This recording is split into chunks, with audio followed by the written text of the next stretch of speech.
Assalamualaikum warahmatullahi wabarakatuh. Innal hamdalillah nahmaduhu wa nasta'inuhu wa nastaghfiruh wa na'udzu billahi min syururi anfusina wa min sayyiati a'malina. May yahdihillahu fala mudhillalah wa may yudhlil fala hadiyalah. Asyhadu an la ilaha illallah wahdahu la syarikalah wa asyhadu anna Muhammadan 'abduhu wa rasuluh. Allahumma shalli ala sayyidina Muhammad wa ala ali sayyidina Muhammad. Alhamdulillah, para hadirin yang dirahmati Allah Subhanahu wa taala, kita lanjutkan kajian kita. Kita akan membahas bab yang kedua, yaitu tentang taubat. Insyaallah ya, kita akan bahas hadis-hadis yang berkaitan tentang taubat. Namun, sebelum kita beranjak kepada hadis-hadis tentang taubat, kita bacakan dulu pendahuluan daripada syarah kitab ini. Di sini disebutkan bahwa para ulama sepakat bahwa taubat dari setiap perbuatan dosa itu hukumnya wajib. Apabila perbuatan maksiat tersebut itu berkaitan dengan Allah, maka kita harus penuhi syarat-syarat berikut. Yang pertama adalah kita harus berhenti melakukan perbuatan maksiat tersebut. Lalu kemudian yang kedua, kita benar-benar menyesali atas apa yang telah kita lakukan. Artinya perbuatan kemaksiatan itu. Lalu kemudian yang ketiga, kita harus bertekad kuat. Kita harus punya keinginan yang kuat untuk meninggalkan perbuatan-perbuatan dosa tersebut. Lalu, jika perbuatan maksiat tersebut berkaitan dengan hak manusia, maka ia mempunyai 4 syarat selain yang tadi yang sudah saya sampaikan. Contohnya misal, apabila itu adalah berupa tuduhan zina dan semisalnya, maka ia harus mengajukan diri untuk menerima hukum had, atau menggunjing atau menggibah saudaranya, maka yang menggibah ini harus minta maaf kepada yang digibah. Lalu kemudian contoh selanjutnya adalah berupa harta misal atau hutang. Orang yang berhutang maka wajib dibayar. Atau orang yang mencuri maka wajib dikembalikan. Itu ya syaratnya kalau itu berhubungan dengan manusia. Kita akan bacakan hadisnya satu persatu. Dari Abu Hurairah radhiyallahu anhu, ia berkata, saya mendengar Rasulullah Shallallahu alaihi wasallam bersabda, demi Allah, aku memohon ampun dan bertaubat kepada Allah lebih dari 70 kali dalam sehari. Ini riwayat Bukhari. Sedangkan di riwayat Muslim disebutkan bahwa Rasulullah Shallallahu alaihi wasallam bersabda, wahai manusia, hendaklah kalian bertaubat dan memohon ampun kepada Allah. Sesungguhnya aku bertaubat kepadanya sebanyak 100 kali. Satu riwayat mengatakan 70 kali. Lalu kemudian riwayat yang lain mengatakan 100 kali. Apa yang bisa kita ambil dari hadis ini? Para hadirin yang dirahmati Allah Subhanahu wa taala. Lihat bagaimana kita sudah mengetahui bahwa dosa-dosa daripada Rasulullah Shallallahu alaihi wasallam sudah diampuni. Dosa-dosa yang akan datang pun Allah sudah mengampuninya. Tetapi Rasulullah Shallallahu alaihi wasallam bagaimana? Bertaubat 70 kali. Bertaubat 100 kali dalam sehari. Istighfar 70 kali. Istighfar 100 kali dalam sehari. Lalu bagaimana dengan kita? Lalu bagaimana dengan kita yang penuh dengan dosa setiap harinya? Setiap harinya kita melakukan perbuatan dosa. Apakah kita sudah bertaubat? Apakah kita sudah beristighfar sebanyak 70 kali? Sebanyak 100 kali? Sebagaimana yang Rasulullah SAW contohkan kepada kita. Ini yang menjadi pertanyaan besar bagi kita. Ketahuilah para hadirin yang dirahmati Allah Subhanahu wa taala. Tidak ada orang di dunia ini yang tidak mempunyai dosa. Sekali lagi saya ulangi, tidak ada orang yang di muka bumi ini yang tidak mempunyai dosa. Semua pasti punya dosa. Dari semua kalangan. Kalangan awam, orang cerdas, atau ustadz, guru, kiai, habib, mereka pasti punya dosa. Baik itu mereka sadari atau yang mereka tidak sadari. Itu ya. Tapi alhamdulillah para hadirin yang dirahmati Allah Subhanahu wa taala. Selagi kita mau bertaubat, maka Allah Subhanahu wa taala akan membuka pintu selebar-lebarnya untuk kita. Akan membuka pintu selebar-lebarnya bagi siapa yang ingin bertaubat kepada Allah Subhanahu wa taala. Kita lanjut kepada hadis yang ketiga. Dari Abu Hamzah Anas bin Malik Al-Ansari radhiyallahu anhu. Dia adalah pelayan Rasulullah ya. Dia berkata, Rasulullah Shallallahu alaihi wasallam bersabda, sungguh aku lebih senang dengan tobat salah seorang hambanya tatkala ia bertaubat kepadanya, melebihi kesenangan seorang laki-laki yang terjatuh dari untanya dan kehilangan untanya di padang sahara. Masya Allah, luar biasa ya. Para hadirin yang dirahmati Allah Subhanahu wa taala, jadi Allah itu lebih senang ya ketika hambanya bertaubat kepadanya, melebihi orang yang kehilangan unta yang punya bekal yang dia isi ya di pundaknya itu. Untanya, ada sebuah riwayat juga yang mengatakan bahwa saking gembiranya seorang hamba ini ketika dia dalam perjalanan, lalu kemudian untanya ini dipenuhi dengan bekal yang banyak, lalu kemudian di tengah perjalanan itu tiba-tiba waktu dia istirahat begitu, untanya ternyata kabur dan membawa semua bekal yang sudah dipersiapkan dalam perjalanan tersebut. Sehingga si hamba ini dia sudah frustasi ya. Si hamba sudah berfrustasi, lalu kemudian sudah tidak ada harapan lagi dan dia bersandar di sebuah pohon.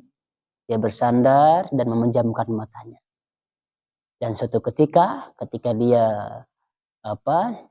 dia membuka matanya, ternyata untanya sudah ada di samping dia. Saking gembiranya si hamba ini, dia mengatakan, terima kasih ya Allah engkau adalah hambaku katanya, dan aku adalah Tuhanmu. Saking gembiranya si hamba, bayangkan bagaimana gembira seorang hamba ini sampai-sampai dia salah sebut, sampai-sampai dia mengatakan, ya Allah engkau adalah hambaku katanya. Coba, nah, Allahumma anta abdi wa ana rabbuk katanya. Ya Allah, engkau adalah hambaku dan aku adalah Tuhanmu. Ini karena saking gembiranya. Apakah dia berdosa? Kata para ulama, tidak. Ya, yang sebenarnya yang ada dalam hatinya itulah yang benar. Sedangkan ucapannya itu kan salah. Saking apanya Bapak Ibu? Saking gembiranya dia sehingga dia salah berucap. Dia mengatakan, saya adalah Tuhanmu dan engkau ya Allah adalah hambaku. Lihat. Saking senangnya. Tapi Allah Subhanahu wa taala lebih senang daripada si hamba ini ketika seorang hamba ingin bertaubat kepada Allah Subhanahu wa taala. Luar biasa kan? Mudah-mudahannya kita termasuk orang yang senantiasa bertaubat kepada Allah Subhanahu wa taala. Para hadirin yang dirahmati Allah, selanjutnya kita bacakan hadis yang keempat. Dari Abu Musa Abdullah bin Qais al-Ash'ari radhiyallahu anhu. Dari Nabi Shallallahu alaihi wasallam beliau bersabda, sesungguhnya Allah membentangkan tangannya pada waktu malam untuk mengampuni orang yang telah melakukan kesalahan pada waktu siang. Begitu juga dengan sebaliknya, Allah membentangkan tangannya di waktu siang untuk mengampuni hambanya yang ingin bertaubat di waktu malam. Jadi setiap saat sebenarnya para hadirin yang dirahmati Allah Subhanahu wa taala, kalau kita ingin bertaubat, langsung bertaubat. Jangan menunda taubat itu ketika nanti tua misal. Atau bahkan ada sebagian orang yang mengatakan saya mah taubatnya nanti saja kalau sudah tua. Saya mau tobatnya nanti saja kalau saya sudah kaya. Saya mau tobatnya nanti saja kalau saya begini. Banyak sekali alasan. Padahal kita tidak tahu kapan ajal kita akan datang. Kita tidak tahu kapan kita akan dijemput oleh Allah Subhanahu wa taala. Bayangin bagaimana na'udzubillah ketika ada seorang hamba dia dicabut nyawanya oleh Allah Subhanahu wa taala dalam keadaan maksiat. Padahal tadinya niat nama nanti saja taubatnya kalau sudah tua. Jangan menunda-nunda taubat. Langsung saja sekarang kita bertaubat. Kita perbanyak istighfar. Sebanyak apapun dosa kita, setinggi apapun dosa kita, sebesar apapun dosa yang kita bawa, seberat apapun dosa yang kita bawa, selagi kita mau bertaubat kepada Allah, Allah pasti mengampuni dosa-dosa kita, para hadirin yang dirahmati Allah Subhanahu wa taala. Jangan putus asa. Kita jangan putus asa atas rahmat Allah Subhanahu wa taala. Itu ya. Tetapi di sini yang harus kita garis bawahi adalah terkadang ada sebuah pendapat. Loh, kok kamu mengatakan tangan Allah? Allah membentangkan tangannya, berarti Allah itu punya tangan. Kita harus meyakini apa yang ada, yang sudah disebutkan dalam Al-Quran dan yang sudah disebutkan dalam riwayat-riwayat atau hadis-hadis yang sahih. Kalau Allah sendiri mengatakan punya tangan, sudah cukup kita imani saja. Tidak usah dibayangkan tangan Allah berarti sama tangan kita sama seperti tangan manusia. Bukan seperti itu. Tangan bisa jadi penyebutannya sama, akan tetapi hakikatnya berbeda, para hadirin yang dirahmati Allah Subhanahu wa taala. Ya, wajah Allah misalkan jangan dibayangkan seperti wajah kita. Allah turun di sepertiga malam, jangan dibayangin kita itu turun seperti turunnya manusia, jangan. Kita tidak akan bisa memikirkan hal-hal demikian. Ya, hakikatnya mah kita tidak tahu.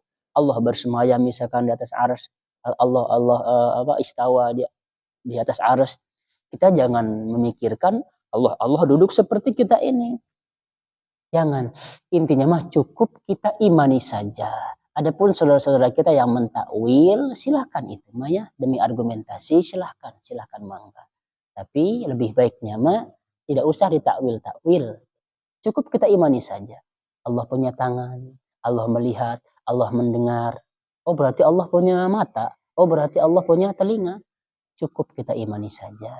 Bukankah Rasulullah SAW mengatakan dalam sebuah hadis, nanti kalian akan melihat Rabbmu seperti bulan ini, tidak ada penghalang sama sekali. Bagaimana kalau kita melihat Tuhan kita? Apakah di depan atau di belakang? Ya, pastikan ada arah. Karena sebagian mengatakan Allah tidak berarah. Nah, sementara Rasulullah mengatakan kita akan melihat Tuhan kita tanpa ada penghalang sedikit pun. Berarti kita melihatnya ke depan. Walaupun ada yang mentakwil bahwa oh itu maksudnya begini, nah, silahkan itu. Tapi menurut saya ya, kalau kita baca dalam kitab-kitab yang lain, cukup kita imani saja. Begitu juga pendapat Imam Malik. Para hadirin yang dirahmati Allah Subhanahu wa taala, kita lanjut kepada hadisnya dari Abu Hurairah radhiyallahu anhu. Dia berkata, Rasulullah Shallallahu Alaihi Wasallam bersabda, barang siapa yang bertobat sebelum matahari terbit dari barat, niscaya Allah akan terima taubatnya. Kita lanjutkan hadisnya soalnya ini nyambungnya.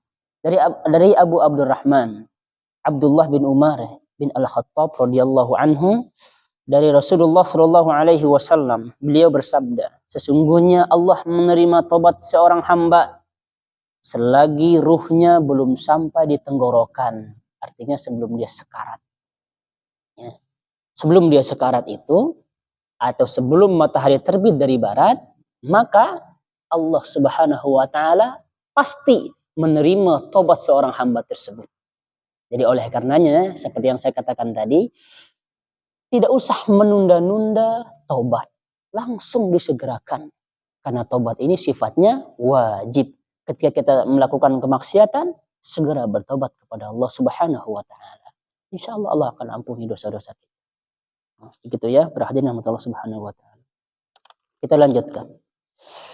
Dari Zair bin Hubaysh, ia berkata, aku pernah mendatangi Sofwan bin Asal radhiyallahu anhu. untuk menanyakan masalah mengusap khuf. Nah, artinya mengusap sepatu yang menutupi mata kaki. Sepatulah istilah kita sekarang. Untuk menuntut ilmu membuatmu datang. Apa? Lalu ia bertanya, apa yang membuatmu datang wahai Zir? Aku menjawab, untuk menuntut ilmu. Safwan berkata, sesungguhnya malaikat meletakkan sayapnya kepada orang yang mencari ilmu. Pertanda ridho terhadap apa yang ia cari. Lalu aku mulai bertanya, kata beliau. Aku ragu untuk mengusap khuf Aku ragu untuk mengusap khuf sesudah buang air besar dan kecil. Sedang kamu adalah salah seorang sahabat Rasulullah Shallallahu Alaihi Wasallam. Maka dari itu, kata dia ya, aku mendatangimu untuk bertanya, apakah engkau pernah mendengar Rasulullah Shallallahu Alaihi Wasallam membicarakan masalah itu? Lalu ia menjawab ya, iya benar katanya. Beliau memerintahkan kami jika sedang safar atau bepergian ya, agar tidak membuka khuf kami selama 3 hari 3 malam hanya karena buang air besar ataupun buang air kecil dan karena tidur, kecuali karena junub, maka sepatu tersebut harus dibuka.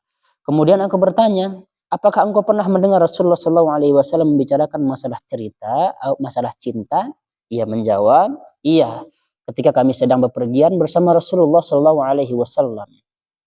Tiba-tiba seorang badui berteriak memanggil beliau dengan suara yang lantang.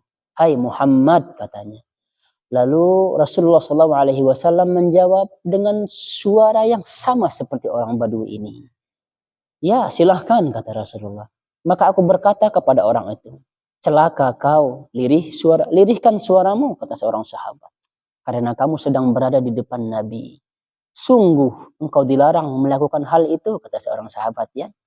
Lalu badui itu berkata, demi Allah aku tidak akan melirihkan suaraku. Ya, terkadang sifat orang badui ya seperti ini ya, blak-blakan.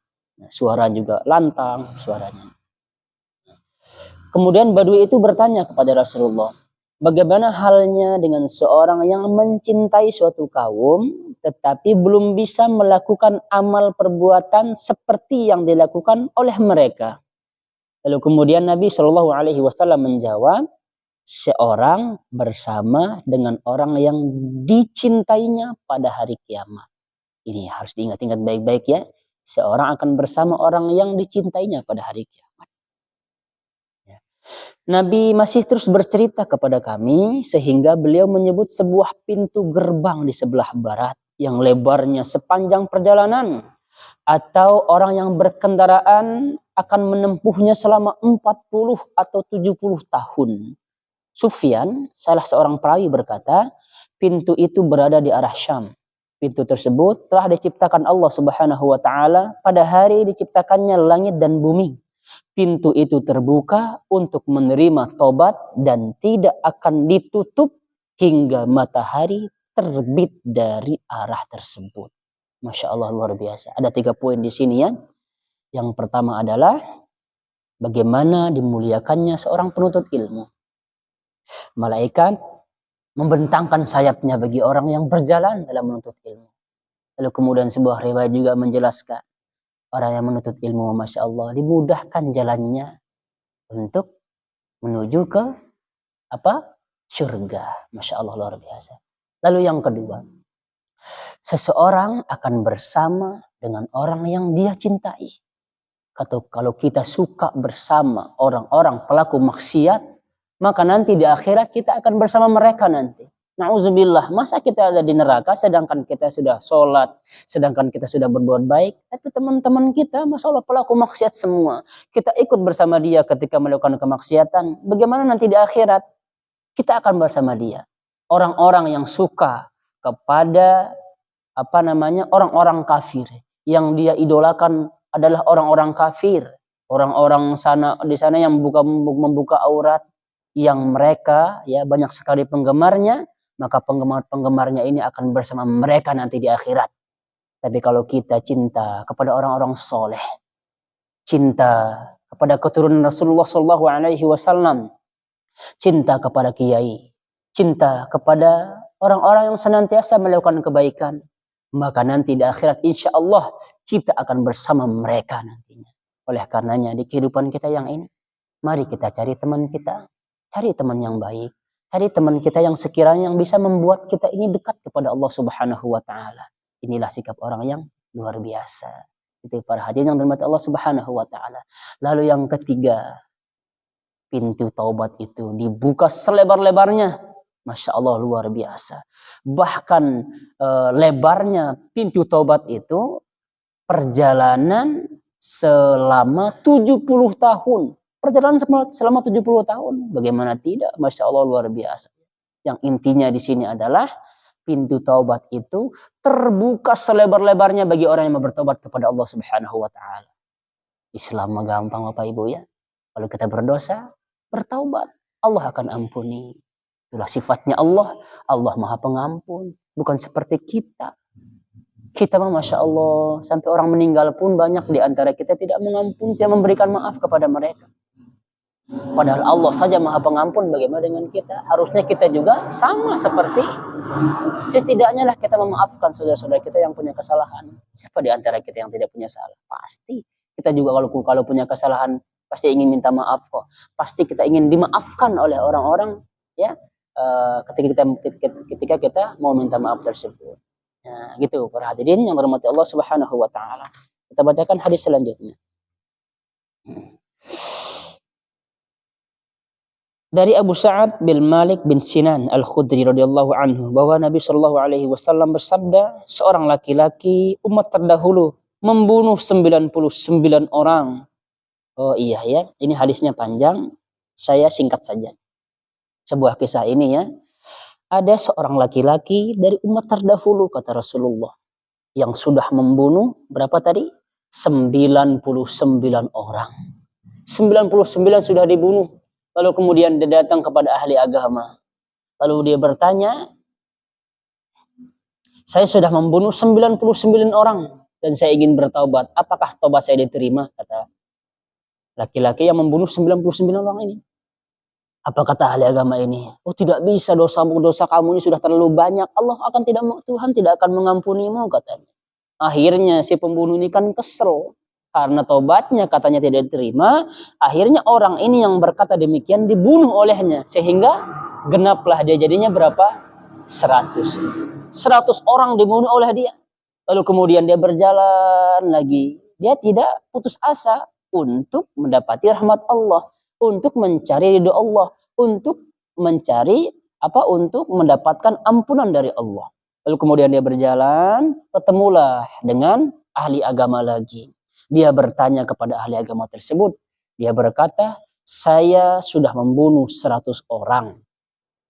Apakah tobat saya ini bisa diterima? Saya ingin bertaubat, kata laki-laki ini. Apa kata ahli agama ini? Kamu pasti diampuni. Selagi kamu ingin bertaubat, bahasa kita sekarang. Sebesar apapun dosa seseorang, kalau dia ingin bertaubat, maka Allah akan ampuni dosa-dosanya. Lalu kemudian ahli agama ini memerintahkan seorang laki-laki untuk pergi ke sebuah daerah, ya, sebuah negeri yang dimana penduduknya di sana soleh-soleh katanya. Pergilah kamu ke sana dan belajarlah di sana kepada mereka. Lalu kemudian karena laki-laki tekadnya sudah bulat ingin bertaubat, ya, ingin memperbaiki dirinya. Akhirnya dia berjalan. Lalu kemudian qadarullah di tengah perjalanan dia meninggal. Dia meninggal Bapak Ibu. Ketika dia meninggal tersebut turunlah malaikat rahmat. Lalu kemudian turun malaikat azab. Pertama yang turun malaikat rahmat. Lalu kemudian yang kedua turun adalah malaikat rahmat. Malaikat rahmat berkata, oh ini adalah bagianku. Aku akan membawa dia nanti. Ruhnya aku akan bawa di sisi Allah Subhanahu wa taala kadanya. Lalu kemudian malaikat azab mengatakan, ini hak saya katanya. Ya, ini bagianku. Karena dia sudah melakukan banyak melakukan dosa. Berarti dia adalah bagianku katanya. Malaikat rahmat juga tidak setuju. Oh dia kan ingin bertaubat sekarang. Ini dia bertaubat. Maka dia adalah bagianku. Kata malaikat rahmat. Mereka lah berdebat. Begitu berselisih mereka berdua ini sehingga Allah Subhanahu wa taala menurunkan malaikat sebagai penengahnya saja. Apa kata malaikat ini? Kalau demikian halnya, silahkan kalian ukur jarak antara perjalanan dia itu sampai ke tujuan dia. Kalau sekiranya lebih panjang jarak yang dia tempuh, berarti itu milik malaikat rahmat. Kalau misalkan kurang, berarti itu milik siapa? Malaikat azab. Sehingga diukurlah perjalanan awalnya tadi, ternyata alhamdulillah. Dalam sebuah penjelasan mengatakan, Allah menggeser tanah tersebut 1 jengkal lebih panjang, begitu. Sehingga dia menjadi milik malaikat rahmat. Begitu para hadirin rahmat Allah Subhanahu wa taala, ya. Sekali lagi, selagi kita ada waktu untuk bertaubat, jangan menunda-nunda tobat sebelum mati, sebelum kiamat. Silahkan kita bertaubat, ya. Tidak ada kok, tidak ada yang yang maksum di antara kita semua. Dan saya juga pasti banyak dosa. Saya yakin Bapak Ibu, saya mengakui diri saya banyak dosa. Tetapi kalau dosa tersebut sekiranya itu seperti bangkai dan aromanya ini tercium oleh orang-orang, maka ibu tidak akan mau duduk di depan saya. Ibu nggak akan mau, bapak nggak akan mau duduk di depan saya. Kenapa? Karena saya banyak dosa. Seandainya dosa ini berbentuk baunya ditampakkan oleh Allah, bau bangkai, masya Allah, ibu bapak nggak akan mau duduk di depan saya. Ibu juga nggak akan berani duduk di teman-teman ibu, di sekitaran ibu. Kenapa? Karena kita malu Bapak Ibu. Maka saking sayangnya Allah kepada kita, saking rahmatnya Allah kepada kita, Allah tutup dosa-dosa kita ini. Allah tidak menjadikannya berbentuk bau Bapak Ibu, tidak. Sayang Allah kepada kita. Oleh karenanya ketika Allah Subhanahu wa taala memberikan kita umur sampai sekarang ini, maka jangan tunda-tunda taubat tersebut. Sebelum terlambat, mari kita bersama-sama bertaubat. Begitu, ya. Para hadirin yang dirahmati Allah Subhanahu wa taala. Lalu kemudian hadis selanjutnya, masya Allah panjang sekali ini, ya. 1, 2, 3, 4 lembar Bapak Ibu. Saya singkat saja ini, ya. Dari Abdullah bin Ka'ab bin Malik. Saya singkat. Ini kisahnya. Ka'ab bin Malik biasanya ikut berperang, ya, bersama Rasulullah, kecuali perang Badar itu beliau tidak ikut. Masya Allah luar biasa. Ka'ab bin Malik selalu ikut berperang dengan Rasulullah SAW. Suatu ketika di perang Tabuk, waktu itu sama sekali dia seperti biasa merasa lebih kuat, ya, tenaganya, peralatan-peralatan sudah bisa disiapkan oleh dia. Namun pada saat itu di perang Tabuk beliau tidak ikut. Ka'ab bin Malik ini tidak ikut Bapak Ibu. Ya. Kenapa? Karena dijelaskan di sini bahwa pada saat itu juga ketika perang Tabuk bertepatan dengan banyaknya buah-buahan, ya, sayur-sayuran, lagi banyak-banyaknya itu Bapak Ibu. Ya. Ketika para sahabat sudah sibuk mempersiapkan dirinya untuk pergi berperang, mempersiapkan peralatan perang, ya, makanan, bekal dan lain sebagainya, kuda dan lain sebagainya, tapi Ka'ab bin Malik ini dia hari-hari, ya. Dia mengulur-ngulur waktu Bapak Ibu. Mengulur-ngulur waktu dianya. Nah, para sahabat sudah mulai berkumpul. Tapi dia masih santai saja Ka'ab bin Malik ini. Lalu kemudian para sahabat sudah berangkat berperang. Ka'ab bin Malik mempersiapkan bekalnya untuk berperang itu. Mempersiapkan peralatan-peralatannya. Tapi dengan santainya. Intinya mah ngulur-ngulur waktulah bahasa kita teh. Sehingga Bapak Ibu, para sahabat itu sudah jauh. Para sahabat sudah jauh sampai hampir tidak kelihatan. Lalu kemudian Ka'ab bin Malik, dia sadar, saya malu kalau saya nggak ikut berperang dengan Rasulullah. Sedangkan teman-teman saya banyak berperang. Tapi pada saat itu pada Bapak Ibu, ya, banyak juga yang tidak ikut berperang. Ada lebih dari 80 orang tidak ikut berperang bersama Rasulullah SAW dengan beberapa alasan. Karena uzur, atau sudah tua dan lain sebagainya. Nah, Ka'ab bin Malik ini mau ikut-ikutan tidak berperang. Tapi pada saat itu dia sadar, lalu kemudian dia ingin mengejar rombongan Rasulullah SAW, tetapi sudah tidak kekejar lagi, sudah jauh. Sehingga pada saat itu Ka'ab bin Malik berada di sekelompok segerombolan orang-orang munafik dan orang-orang yang uzur dalam berperang. Dia ngasih dia apalah, mempengaruhi dia. Sampai-sampai dia langsung mengurungkan niatnya untuk berperang. Lalu kemudian Ka'ab bin Malik merasa galau Bapak Ibu. Beliau galau karena tidak ikut berperang Rasulullah, karena takut nanti akan ditanya oleh Rasulullah SAW. Dan benar faktanya Rasulullah SAW menanyakan kabar Ka'ab bin Malik. Apa kata Rasulullah? Apa yang menyebabkan Ka'ab bin Malik tidak ikut berperang? Apa yang dia lakukan di sana, kata Rasulullah. Lalu ada seorang sahabat yang seorang sahabat menjawab. Siapa sahabat tersebut? Seorang Bani Salamah ya. Dia menjawab, ya Rasulullah, ia terhalang oleh selendangnya dan sedang memandang kedua pinggangnya. Nah, ini adalah kalimat bahasa kiasan lah ya. Maksudnya berbangga diri lah intinya. Nah, dia berbangga diri. Lalu kemudian Mu'az bin Jabal langsung menghardik dia. Apa kata beliau? Sungguh celaka kamu, katanya ya. Betapa buruknya perkataanmu ini kepada sahabatku, kata beliau. Sesungguhnya kami tidak mengetahui Ka'ab kecuali hanyalah kebaikan-kebaikan saja. Begitu kata beliau. Tapi Rasulullah SAW hanya terdiam, tidak menjawab pada Bapak Ibu. Rasulullah diam saja. Ketika perang Tabuk sudah selesai, kemudian sahabat sudah berjalan mau pulang, kecium aroma-aroma Rasulullah mau pulang, Ka'ab bin Malik merasa risau Bapak Ibu.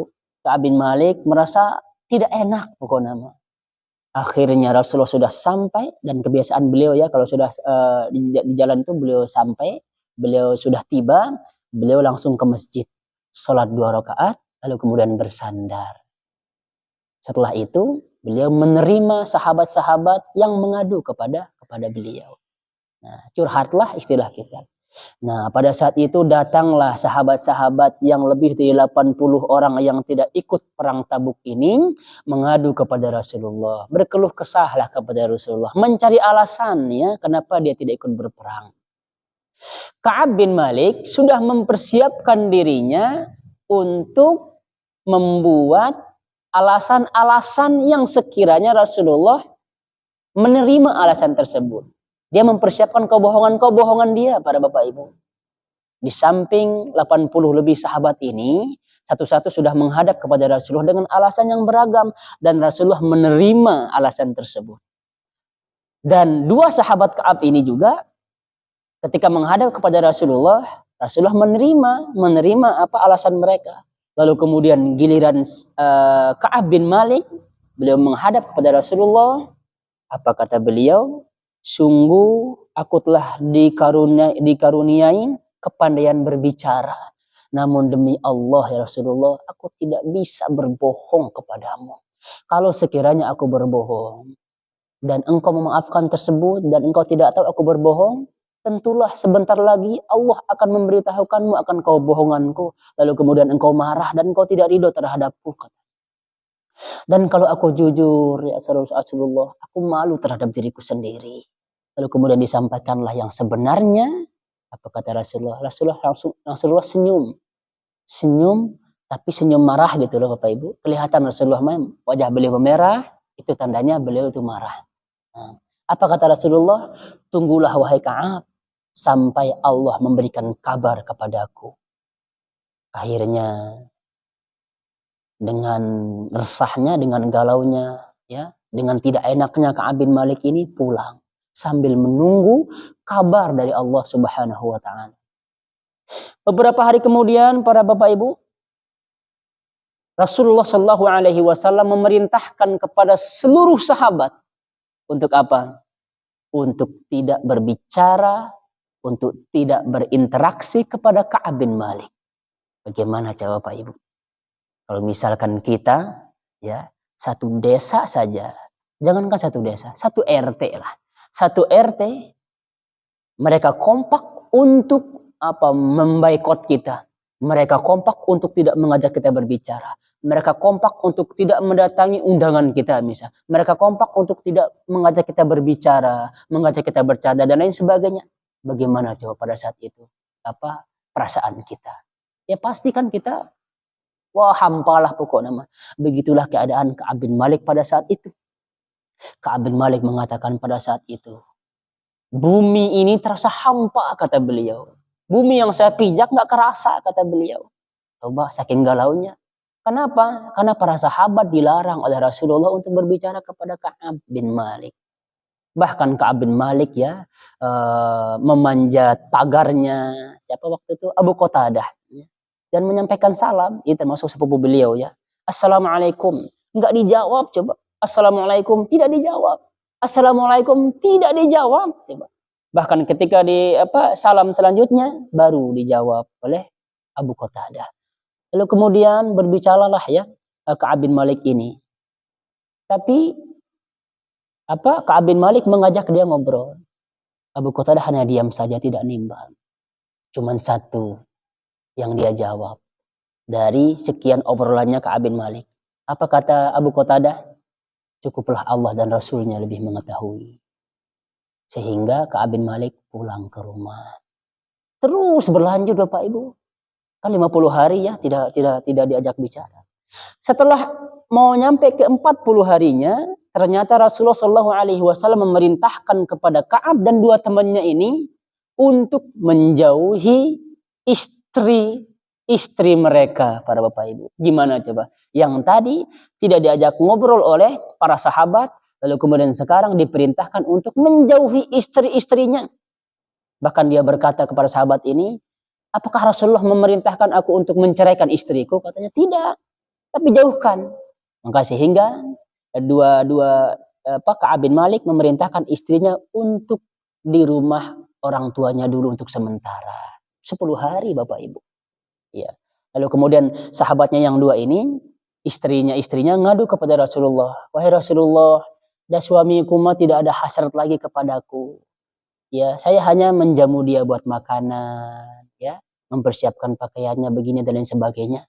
Bolehkah aku ya Rasulullah untuk bersama suamiku? Tapi Rasulullah mengizinkan kepada dua orang ini. Tapi Ka'ab bin Malik mah beliau malu Bapak Ibu, karena beliau masih muda dan tidak berani mengadu kepada Rasulullah Shallallahu Alaihi Wasallam.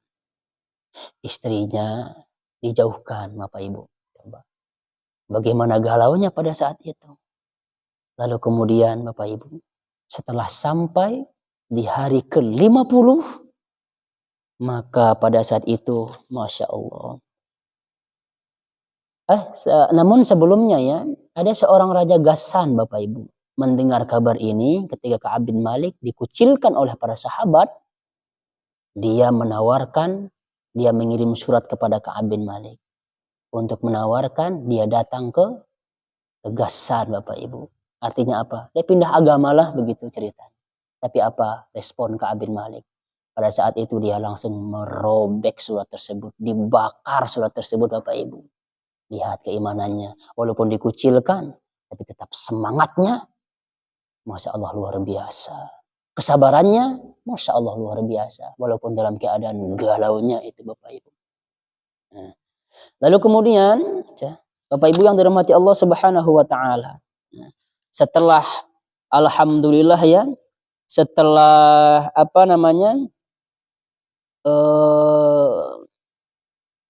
setelah 50 hari tersebut, maka Rasulullah mengabarkan kepada Ka'ab ya, tentang apa? Turunlah ayat ya yang surah At-Taubah tersebut Bapak Ibu.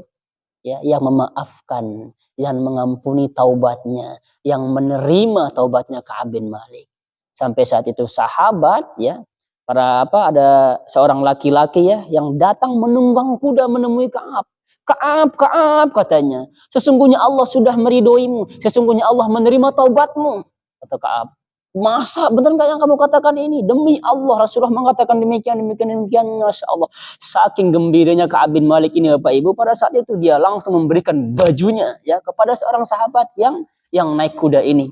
Padahal kata Ka'ab pada saat itu aku tidak memiliki baju selain yang itu katanya. Sampai-sampai aku bergegas mendatangi Rasulullah SAW dalam keadaan minjam pakaian. Minjam Bapak Ibu, Masya Allah. Luar biasa minjem dianya. Dia langsung pergi ke Rasulullah untuk memastikan berita tadi yang disampaikan oleh seorang sahabat. Lalu kemudian ketika sampai di depan, ada sahabat juga yang lari-lari kecil ya untuk menyambut Ka'ab. Masya Allah, Ka'ab luar biasa, Allah sudah menerima taubatmu.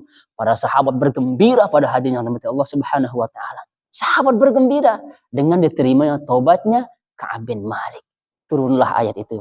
Lalu kemudian Rasulullah Shallallahu Alaihi Wasallam menyambut dia dengan senyum yang bahagia.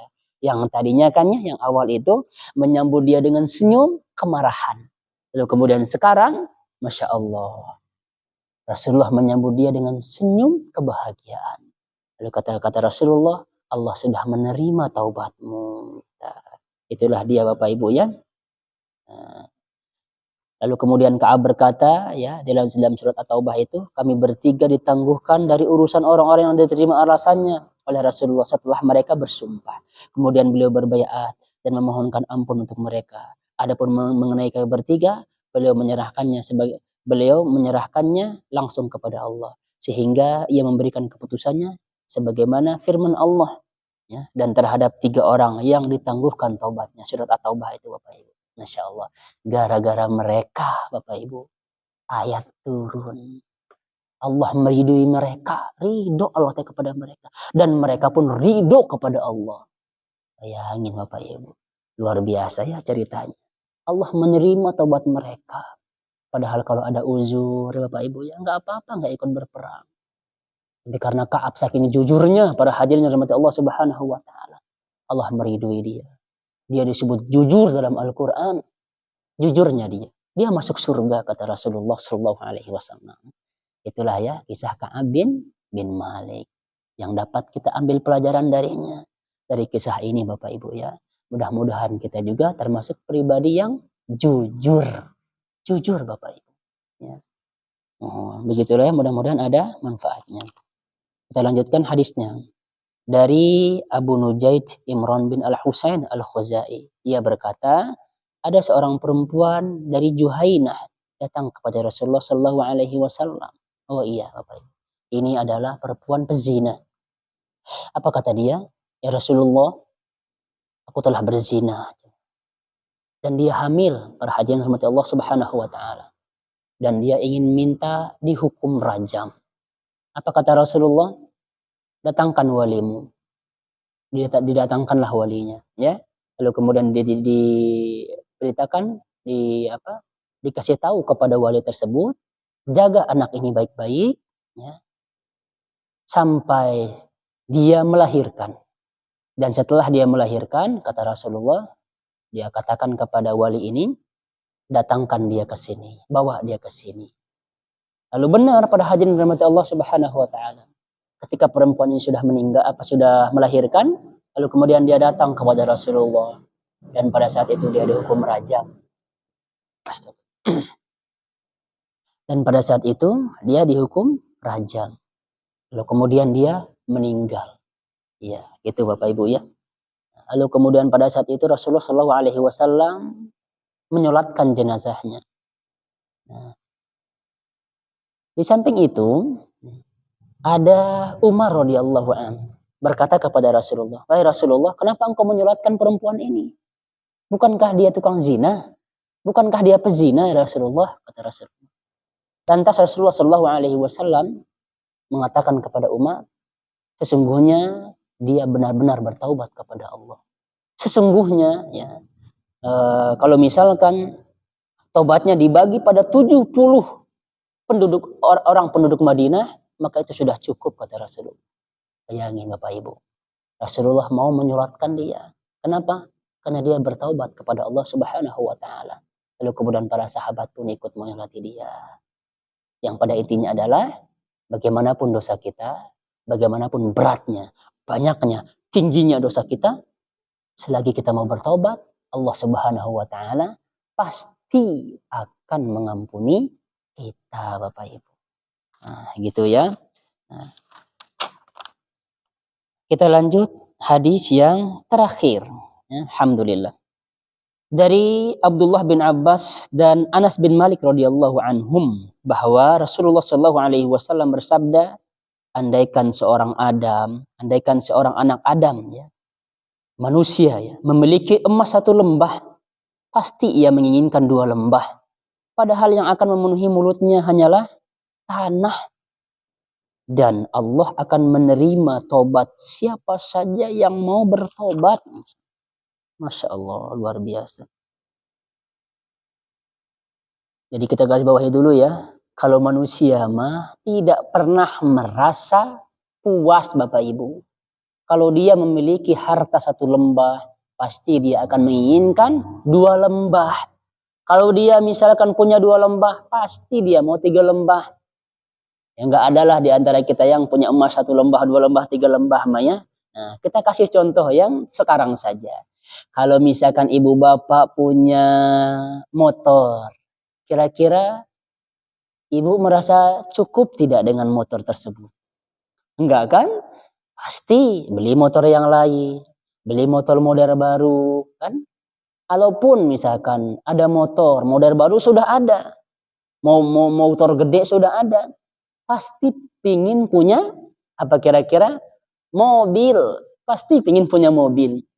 Setelah punya mobil, pingin mobil ini. Udah punya mobil ini, pingin mobil itu. Udah pingin mobil itu, pingin lagi mobil yang paling baru dan lain sebagainya Bapak Ibu. Pingin punya pesawat, pingin punya bis, pingin punya kapal dan lain sebagainya. Ini akan berhenti ketika mulut seseorang dipenuhi dengan tanah. Perut seseorang dipenuhi dengan tanah. Artinya apa? Apa kira-kira? Kalau sudah mati mah sudah nyesal Bapak Ibu. Orang-orang sudah ada di kuburan nih Bapak Ibu, mereka ingin kembali ke dunia. Untuk apa? Apakah untuk menimbun-nimbun harta? Apakah untuk mengumpulkan harta? Berbangga-bangga dengan harta? Berbangga-bangga dengan motor, mobil, dan lain sebagainya? Bukan Bapak Ibu. Dia ingin dikembalikan walaupun sebentar. Hanya untuk apa? Untuk bersedekah Bapak Ibu. Karena dia sudah melihat bagaimana harta itu menjadi musuh dia. Nah inilah yang berbahaya bagi kita Bapak Ibu. Yang namanya manusia lah, begitulah. Ya. Nggak pernah merasa puas. Manusia akan merasa puas apabila dia bersyukur kepada Allah Subhanahu wa taala. Manusia tidak akan merasa puas, tidak akan pernah merasa cukup apabila dia tidak bersyukur kepada Allah Subhanahu wa taala. Oleh karenanya Rasulullah SAW pernah menjelaskan kepada kita, orang yang kaya adalah orang yang merasa cukup, dialah orang paling kaya. Orang yang sekiranya dia punya makanan hari ini dan dia punya tempat tinggal yang nyaman, tidak ada tetangga yang menyakiti dia, itulah sebenarnya orang yang kaya. Hanya Rasulullah yang berdoakan dengan dicukupkan hati yang cukup, gitu Bapak Ibu. Merasa cukup dengan apa yang ada. Ini yang sebenarnya yang menjadikan apa yang seharusnya jadi doa kita juga. Ya Allah, berikanlah aku hati yang merasa cukup. Itu doa kita Bapak Ibu. Nah, begitu ya. Nah, mudah-mudahan ini ada manfaatnya. Inilah hadis-hadis yang berkaitan tentang tobat Bapak Ibu ya. Sekali lagi kesimpulannya adalah sebesar apapun dosa kita, sebanyak apapun dosa kita, selagi kita mau bertobat kepada Allah, Allah pasti akan mengampuni dosa kita. Subhanakallahumma wa bihamdika asyhadu an la ilaha illa anta astaghfiruka wa atubu ilaik. Assalamualaikum warahmatullahi wabarakatuh.